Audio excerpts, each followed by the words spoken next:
What's up, guys? After a spring lawn renovation like the one I did a few weeks ago, mowing the right way is crucial for helping the new or revived lawn establish strong roots and growing thick. And here's 10 simple ways to do it right. Number 1, wait for the grass to reach the right height. After overseeding, I waited until the seedlings were about an inch tall in height and the other grass about 3 to 4 inches before the first mow. If you didn't overseed but you aerated the thatch, wait around 5 to 7 days before the first mow, or wait until the grass is pushing fast growth. Number 2, mow when the grass is dry. Dry grass is much easier to work with and helps cut more evenly, plus it won't clump up. This helps avoid soil compaction. Number 3, use a sharp blade. Check the blades on your lawnmower and make sure that they are sharp and clean. This will be less stressful on your lawn, making it more resistant to diseases and pests. A dull blade will rip and shred the grass, leaving it looking all rugged and uneven. Number 4, follow the 1/3 rule. Avoid cutting more than 1/3 of the blade height at a time. Cutting lower than that in a single mow will stress the lawn, potentially causing brown spots and becoming more susceptible to weeds. Number 5, set your mower height high. Since it is still spring, the soil temperatures are slowly getting up to the 60s, which means we don't want to cause any unnecessary stress to the lawn if we mow too low. Start with the highest setting on your lawnmower to avoid any scalping. For most cool season grasses, the setting should be around 3 to 4. For me, I cut down my lawn down to 3 inches. Some areas in my lawn weren't 3 inches tall enough yet, but it left the lawn looking nice and even. Well, alright, time to mow my grass.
High five. High five.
Number 6, avoid any tight turns or aggressive maneuvers.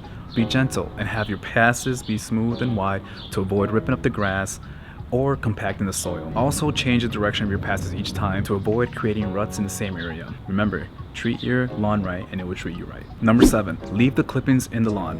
Mulch clippings will return nutrients back to the soil, but only if they're light and don't smother the grass. Remember, this is an option, but for me, since I renovated my lawn a few weeks ago, I wanted to collect all the clippings and all the debris from the lawn. But next time, I won't. I will just be mulching. Number 8, don't bag unless necessary.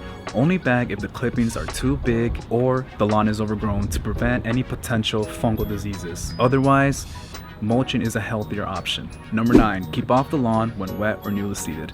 Limit the foot traffic. Avoid mowing when the soil is too soft or too muddy. This will prevent ruts or compacting the soil.